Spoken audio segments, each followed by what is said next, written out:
Hi guys, so since the end of the Brexit transition period, there has been massive disruption between the UK and the EU, and even within the UK itself, between Great Britain and Northern Ireland, when it comes to trade. Now unfortunately in this video, there's some bad news, but there is some good news. But let's get to the good news first. So this is, and I want to say thanks to Lewis who sent this to me via Facebook Messenger. This is a post on Facebook by Overseas Supermercados in Spain. Now, Overseas Supermercados is a chain of supermarkets that sell British branded products to primarily British citizens living in Spain and Portugal, or people visiting. And of course, most of the products they sell in their supermarkets are imported from the UK, and they have suffered terribly over the last number of months since the end of the transition period. They talk about it on this post, and I'll leave a link in the description of this video so you can check it out in full. But I'm just going to highlight some of the issues that they talk about. They say here that average clearance time is 23 days a truck. They had 30 trucks stuck at customs for up to 6 weeks to get all the documentation checked and all the products checked and get everything done, get it through the ports. When it comes to chilled products, they've basically had to avoid importing them from the UK and instead source them from either Ireland or other parts of Europe, or even locally in Spain or Portugal. Because of the short shelf life, you can't have something like bacon or butter or cheese sitting on a truck for weeks on end. So the solution is to find a workaround and source it locally. Now, it does sort of fly in the face of selling UK products in your supermarket if you're not selling UK products in your supermarket. When it comes to frozen goods and dry goods, it's less of a problem because they have a longer shelf life, and they are getting through. They are resolving some of these problems. They've talked also about and this is something common with many businesses, is the steep learning curve when it comes to new paperwork. It's not just the quantity of paperwork that needs to be completed, but also understanding if the products you're importing are subject to certain checks or not. And this takes time and effort. The good news is that they're getting better at it. They're able to speed it up, and they've created templates to help them complete the paperwork in a much faster time. So that's sort of the good news, if that's good news.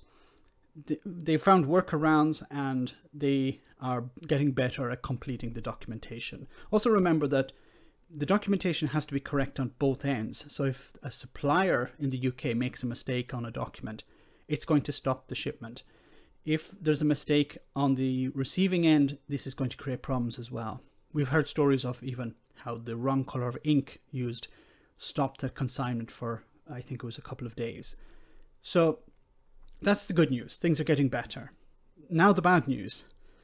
It says here, and I'll leave a link in the description to the video of this video to this article. It says here, as of the 21st of April, a new export health certificate model will come into force, which will impact the export of composite products containing products of animal origin as an ingredient.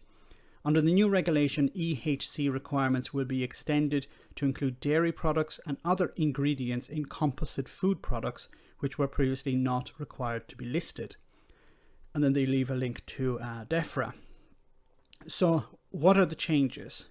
Under the new requirements, all products of animal origin within a composite product will require an EHC, which is a health certificate, where previously just the composite product needed a health certificate.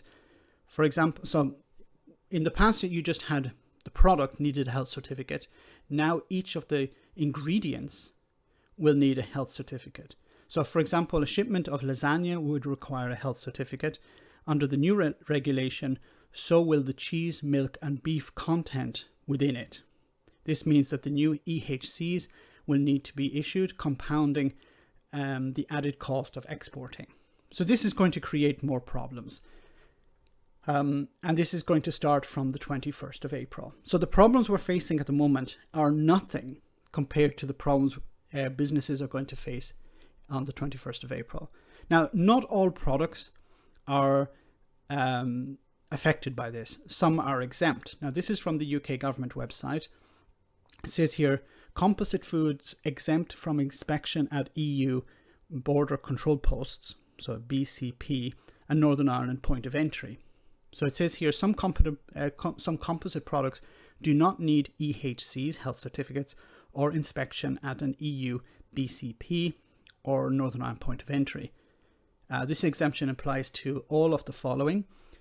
If all of the following, are made without processed meat or meat extracts or powders, made with less than 50% of any other product of animal origin, labeled for human consumption, shelf stable at ambient temperature, or have undergone a complete cooking or heat treatment process throughout during manufacture, so that any raw material is denatured, and if they are securely packaged or sealed in clean containers. So many things are covered under this, but I think it's also important to remember that it says here in this article, there are some composite products that are exempt from the EHC requirements. These are products that meet certain conditions and are stable, are shelf stable. For example, a biscuit would be exempt from the new requirements, as it is a shelf stable product and its dairy content is below the defined threshold. Other conditions are exempt. Exempt products can be found here, and they leave a link. So you have to first of all understand if your product is exempt. You have to understand if the product is impacted by this, and then you have to complete the paperwork necessary. So while it was a problem before for certain products, it's going to be extended to much more products. This is not a benefit. How is this taking back control? How is this beneficial to trade? Remember, Brexiteers had told businesses there will be no disruption. Or if there is disruption, it will be extremely minor. A bump in the road. That was Richard Tice from the Brexit Party. The entire idea of any sort of disruption itself was completely refuted, rejected by John Redwood, chief Brexiteer. These people lied to the public, they lied to businesses, they said everything would be okay. They even pushed the idea, of course, that businesses, importers, would put pressure on their respective governments, like the car industry in Germany or the wine industry in France. They would put pressure on their respective governments to force the EU to permit products without any sort of checks.